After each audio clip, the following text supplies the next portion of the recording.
Hello and welcome back to HEMAFightBreakdowns. Today I'm going to talk about aggressive fencing and a couple of things that people believe about aggressive fencing, both its pros and its cons, whether or not you should be more aggressive, whether or not you should be more defensive, and whether or not I'm more aggressive or should be more aggressive. And it all gets tied together by this fight I had at the Ascalon Sword Festival back in March. This was the first round of eliminations, and I'm only pointing that out because I didn't make it past the first round of eliminations despite winning this fight. And you might wonder why, and it's because I got injured during this fight. However, I want to make this a little bit of an experiment where I'm not going to say exactly which exchange I get hurt in so that you can watch the full fight and then try to think which exchange it was that caused my injury, and then I'll tell you at the end. And the reason I'm doing that is because there's a lot of stigma about aggressive fencing. And certain people seem to believe that it's messy, it's bad, it just leads to bad fights. And some people believe that it's the opposite of bad. It's objectively a great way to be attacking. It's a great way to win. It's a great way to make sure that you can put pressure on your opponent in such a way that they can't respond, even if their defense might be better than your offense. And this fight is very indicative of these points because the person I'm fighting here is someone that I know very well and I've actually trained with pretty regularly. And going into this fight, I gave them advice to be very aggressive towards me. I told them this because, as you know from watching me fighting for a while, I'm a very defensive fighter. I pretty much stand still, I let my opponent attack first, and it's something that I don't think is very good about my fencing. But if I want to change that, well, I have to be able to say for sure that it is a bad thing and that it is something that I should change. So, as you're watching this fight, just keep in mind, A, I get injured, try to spot when. B, look at whether or not my defensiveness is actually giving me an advantage or a disadvantage. And C, look at my opponent and whether or not their aggression is giving them an advantage or a disadvantage. So with that, let's get started. So for the first exchange, you see my opponent charge right out of the gate, come directly at me, throw an attack, which I parry into a cron, and throw my trademark left zverk, which is parried, and then my opponent riposts right to my upper shoulder kind of area. And this is a great example of what aggression can do against someone whose entire style, like mine, is based around standing still and zverking as people enter my range. As you can see, my opponent had no real issue, A, provoking a response from me because he threw his initial cut. He knew exactly what parry I was going to throw because of the attack that he threw, and then he knew exactly what I was going to throw as a counterattack, a left zverk. I do them all the time, and it's pretty reasonable to expect that if one of your blows gets parried, some kind of counterattack is coming for you. So if you watch this back carefully, you see that my opponent threw their attack. After their attack was parried, they were really not in any position where they were overextended or off balance, so they could pretty easily throw up a defense. They parried the thing that I threw as a counterattack, and then suddenly I was in the position where I had committed way too much to my counterattack. I was backed up against the edge of the ring, I had nowhere to go, and I wasn't able to get my parry over in time. And it's not just the aggression of the initial attack that is so important to point out here, but it's the continued forward momentum after it was parried. Despite the fact that, some people seem to believe that being aggressive means you can't also parry, there's really nothing that says that the speed of your attack detracts from the speed of your follow-up parries. All it really means is that as long as your initial attack is credible and is sufficiently aggressive, you can actually pull it to a sufficient degree so that your follow-up defenses can be even stronger and even faster. And the idea is that if you're charging forward and you're coming at someone really fast, your initial attack doesn't have to have nearly as much commitment on it because you're committing with the rest of your body. So you can pull your hands, you can pull your sword, throw the tippy-tappiest, lightest little entry attack, knowing it's going to be parried so that you can put everything you have into the defense afterwards.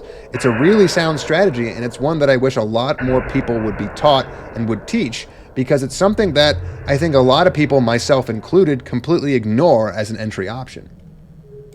For the second exchange, we see something very similar happen again as the first.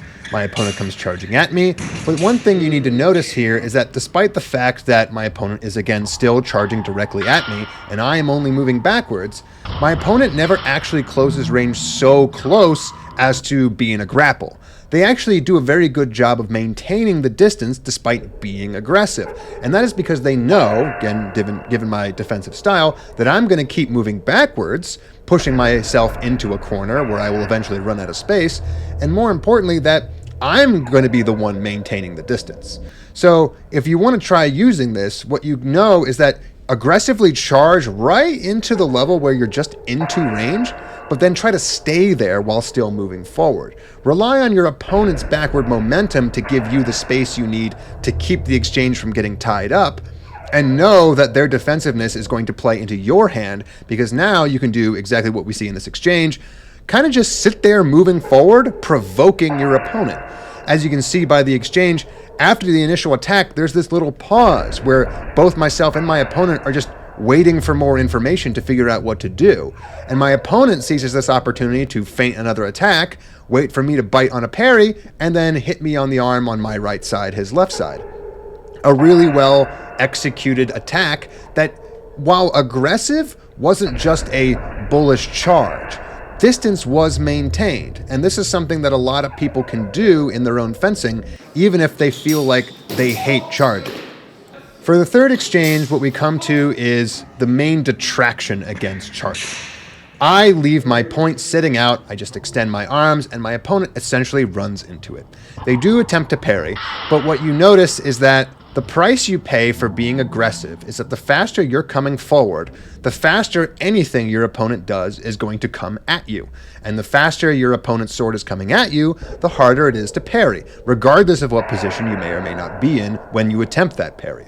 My opponent does a good job, again, as before, of charging forward without really overcommitting. They're not taking big, huge steps. They're not off balance. And they do have the ability to try to throw that parry when I throw my sort of interrupting stop thrust. They just don't quite make it. But what's really worth pointing out here is that in order for me to stop losing these exchanges, I had to stop being the kind of defensive that I was up until now. And what it's worth pointing out, I think, is that when a lot of people tell you that being defensive is bad in a fight, they'll point to something like this in order to say, oh, well, if you just keep charging like that, they're going to give you something to run yourself onto. Exactly as I did, where my opponent kept charging, I left my point out, and he stabbed himself. But what's really important, I think, is that the kind of defensiveness that I was being in the previous two exchanges is now gone. My defensive habit of moving backwards, waiting for strong parries and throwing Zverkaus in the afterblow is no longer working for me. And I have to be in my mind, a particular kind of aggressive, because I had to meet my opponent's forward aggression with some kind of forward aggression. Despite the fact that I didn't move my feet forward and I didn't behave exactly like my opponent, I did in fact have to stop being defensive and start being aggressive with my point work in order to keep my opponent at bay. Perhaps if my opponent had made that parry, they would have found me completely overcommitted on that thrust and even easier to hit than in the previous exchanges. For the next exchange, there's not really much to talk about. It's pretty similar to the first couple exchanges, especially given that someone walks in front of the camera right as it's happening. But something to pay attention to is, again, I've gone back to my defensive mindset from the first few exchanges, and you can see the kind of overextended positions I find myself in because my aggression, the aggression from my opponent, has clearly gotten to me to the point where I am overswinging and overparrying to huge degrees every time my opponent steps forward. This is something for my opponent to take advantage of, and despite the fact that it didn't end up happening in this particular exchange, it is an indication that I am still losing this fight because I won't bring myself out of my defensive mindset. So the next three exchanges I'm going to just let play here because they're very indicative of what I have said earlier about having to change to a more aggressive style for me in order to be more successful. These next three exchanges are over in seconds. My opponent comes forward, I throw something, in this case a Shielhao or a thrust, that my opponent runs into. And the reason this is so important to point out is because when a lot of people are learning KDF fencing, They see these master strikes and, like in my previous video, find that they just aren't working for them. And this, in my opinion, is the absolute pinnacle of where these movements become so useful. The shield howl that I'm throwing twice in this particular set is so good because I know exactly what my opponent is going to do the second they enter range. And as long as I have the commitment and the aggression, really, in order to meet their force with force, I can do it in a safe and effective way. I can throw that shield howl, I can throw that thrust, knowing that my opponent is going to throw their dominant side overhowl as their initial move, and more importantly, because of the kind of aggression that I've been seeing up till now, it's actually not going to have a lot of commitment to it. He's intentionally throwing an opening shot that he doesn't put a lot of emphasis on, because what he's really trying to do is put pressure on me so that I walk backwards. And when I walk backwards, I tend to lose. When I stand my ground and I throw a master strike at my opponent's head or a thrust, I tend to win. And this is important to point out because for a lot of people who don't fight aggressively, they assume that this is what happens to you every single time. And it certainly can happen. But what I would say is that imagine how much more successful my opponent's techniques would have been if they had variations on that initial opening strike. Every single time I land one of these thrusts or one of these shield howls, it's entirely because my opponent, in a way, isn't throwing one of his own every time he steps forward. In a fight where two people throw master strikes directly into each other, right off the gun, straight at each other, is often considered to be bad fencing.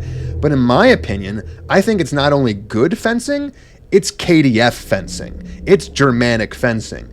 If there's anything I would say is indicative of the kinds of styles that you see written out in texts like Lichtenauer, like Lecoughner, like all of the glosses of the Zettel, like RDL, this exact kind of interaction where you step forward directly into measure with intent, with aggression, with forward momentum, and then you utilize the tools in your tool belt to not only throw a good initial opening strike, but to then work out of the indes, the in-between of when your blades meet inevitably in the middle.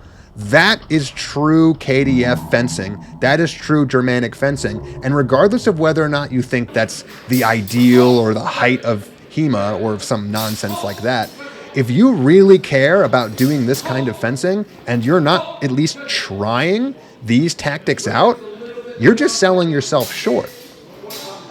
Now, I'm only going to review one more exchange here because the rest of the fight, in my opinion, doesn't really matter and pretty much goes along the same lines as what we've seen before. But this one exchange I think is special because I got a lot of flack in my last video for talking shit about the play where you throw a Zverkow directly into somebody coming at you as, you know, something that doesn't work. For the record, I was saying that more from the perspective of someone who's just learning it. Obviously, I've pulled off this move, and you probably noticed as you've seen the, exchange a couple times now, that's exactly what I do. But I would also point out that the reason it works is entirely because of the tactical application of this move not exactly lining up with the books.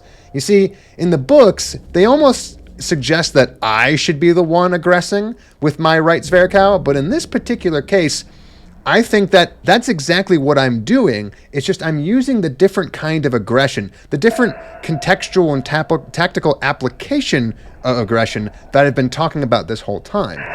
I wait for my opponent to charge into my measure, and because I know that they are not going to throw a committed initial attack, I can throw that right Zverkow. I can reasonably believe that because their attack isn't very committed, I will be able to get my strong under their blade and zone them out.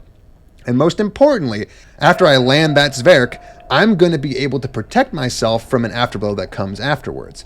Because they're charging in, because they're getting their distance into range where I can throw that Zverkow, suddenly it's safe. Suddenly it works. Whereas if I was the one charging forward, which I think a lot of people believe is the correct interpretation of this play, I don't think it would have really worked the same. Ironically enough, if you go back in the comments of that video, you'll notice a man, Mirto Leto, who did very, very well at the Helsinki Open, saying almost this exact same thing, that actually this play works great when the other person is also charging at you. And to that I say, not only is that true, but I would argue that that is exactly what happens when two aggressive Germanic KDF fencers go at each other, and it's exactly that context where suddenly this play starts to make sense. If you're the kind of person who thinks that fencing is all about being defensive, staying at range, doing beautiful, nice, slow point work and footwork, never closing into distance, never getting into a grapple, never risking your own life to just charge in and attack, I think you're missing out on about 50% of fencing. And if you're missing out on 50% of fencing, I'm sorry, but your interpretations on what these books are going to be about and what these plays are trying to teach you how to do, you're going to be wrong 50% of the time. So with that, let's talk about the one thing that I've been holding back this whole time. When did I get injured? Well, it actually isn't that hard to figure out. It was the first exchange. That exchange where I got nailed right on the shoulder, it actually hit me in like a magical little spot right where my collarbone meets my shoulder, and it hurt a lot. Hurt so bad I could barely lift my left arm during the entirety of this fight. But one thing I want to point out here is that a lot of people think that aggression means danger. Aggression means damage, and aggression means hurting the other person. And I would point out that in this case, in this fight, the exception kind of proves the rule.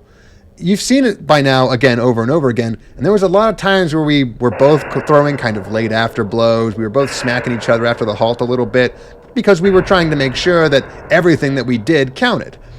And I would say that despite the fact that I got injured, this injury was a complete freak occurrence that could have happened on literally any fight that entire day. Despite the fact that my opponent was coming at me with such ferocity, nothing they landed on me, aside from that one magic little Death Star exhaust pipe hit, was actually capable of harming me. You can see me get hit plenty of times in here, in the head, in the arms, in the torso. Nothing bothered me except for that one hit, and that one hit was far from the hardest hit that was thrown at me even in that fight. Probably far from the hardest hit that I threw back. So if there's anything holding you back from aggressive fighting, whether it be the tactical applications, the book applications, or the safety applications, I want you to know that if you practice this and you understand what you're going for and what you're trying to accomplish, this is something you should be doing in your sparring all the time, if only to round yourself out. Because you don't want to end up like me, looking like a fool, backing myself into the corner 4 out of 5 exchanges, and getting my hands ripped apart.